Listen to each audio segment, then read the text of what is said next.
उत्तरी सेंटिनल द्वीप अंडमान द्वीपों का एक रहस्यमय हिस्सा है जहां सेंटिनली लोग रहते हैं। यह द्वीप घने जंगलों और प्रवाल भित्तियों से घिरा हुआ है जो इसे बाहरी दुनिया से अलग करता है। सेंटिनली लोग लगभग 50 से 200 की संख्या में हैं और हजारों सालों से यहाँ निवास कर रहे हैं। उनकी जीवन शैली शिकारी संग्रहकर्ता है, जहाँ वे मछली पकड़ने और शिकार करने पर निर्भर हैं। इनका संपर्क बाहरी लोगों से बेहद सीमित है और जब भी कोई घुसपैठ करता है वे धनुष और तीर से जवाब देते हैं।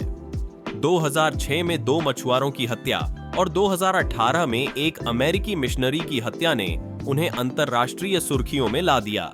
भारतीय सरकार ने उनकी स्वायत्तता का सम्मान करते हुए संपर्क मिशन बंद कर दिए हैं। सेंटिनली लोग आधुनिक सुविधाओं से दूर पूरी तरह से अपने प्राकृतिक आवास में जीते हैं। उनका अस्तित्व हमें यह याद दिलाता है कि कुछ लोग आज भी अपने तरीके से जीने का चुनाव करते हैं और यह मानवता की विविधता का एक अनमोल हिस्सा है। उत्तरी सेंटिनल द्वीप बंगाल की खाड़ी में स्थित अंडमान द्वीपों में से एक है और यह अंडमान और निकोबार द्वीप समूह के भारतीय केंद्र शासित प्रदेश का हिस्सा है। लगभग 60 वर्ग किलोमीटर में फैला यह द्वीप घने जंगलों से घिरा हुआ है और चारों ओर से प्रवाल भित्तियों से घिरा हुआ है, जिससे नाव से यहां पहुंचना मुश्किल हो जाता है। यह सेंटिनली लोगों का घर है, जिन्हें पृथ्वी पर अंतिम संपर्क रहित और अलग-थलग जनजातियों में से एक माना जाता है। अनुमान है कि इस जनजाति की संख्या 50 से 200 के बीच है और संभवतः यह हजारों सालों से इस द्वीप पर निवास कर रही है।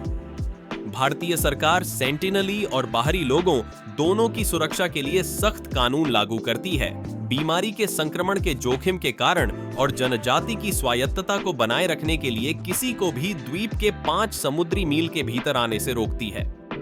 सेंटिनली आक्रामक रूप से संपर्क का विरोध करने के लिए जाने जाते हैं। अक्सर घुसपैठियों को रोकने के लिए धनुष और तीर का उपयोग करते हैं।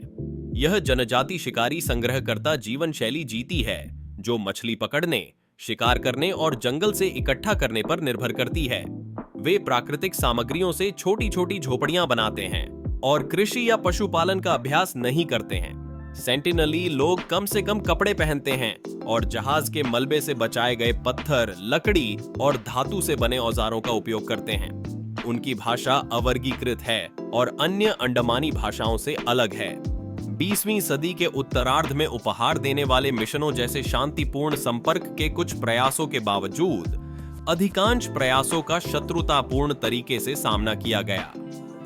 मानव विज्ञानी और मानवाधिकार अधिवक्ताओं की सलाह के बाद भारत सरकार ने 1990 के दशक में संपर्क मिशन बंद कर दिए।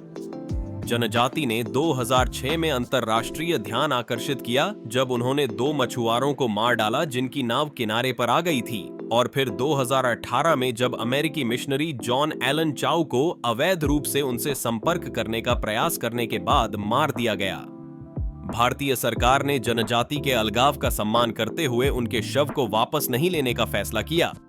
2004 की सुनामी ने जनजाति के अस्तित्व के बारे में चिंताएं पैदा की, लेकिन हेलीकॉप्टर सर्वेक्षणों ने पुष्टि की कि वे जीवित थे और अभी भी बाहरी लोगों के प्रति शत्रुतापूर्ण थे, क्योंकि उन्होंने विमान पर तीर चलाए थे।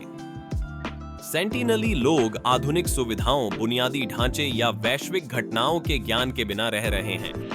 वे मुद्रा, बिजली या लेखन प्रणाली का उपयोग नहीं करते हैं और पूरी तरह से भूमि और समुद्र पर रहते हैं।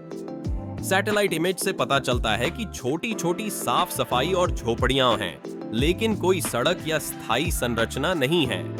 यह द्वीप अंडमान और निकोबार ट्राइबल रिजर्व का हिस्सा है और भारतीय नौसेना द्वारा इसकी गश्त की जाती है। अंतर्राष्ट्रीय संगठन और संयुक्त राष्ट्र भारत की हस्तक्षेप न करने की नीति का समर्थन करते हैं। जनजाति की आनुवंशिक वंशावली और अलगाव उन्हें अत्यधिक मानव शास्त्रीय रुचि का विषय बनाते हैं, लेकिन नैतिक विचार वैज्ञानिक अध्ययन को रोकते हैं। जनजाति की आत्मनिर्भर जीवन शैली और आधुनिक सभ्यता को अस्वीकार करना मानवीय लचीलेपन और सांस्कृतिक संरक्षण के प्रतीक के रूप में देखा जाता है। उनका अस्तित्व स्वदेशी अधिकारों का सम्मान करने और प्राकृतिक आवासों को बनाए रखने के महत्व को रेखांकित करता है।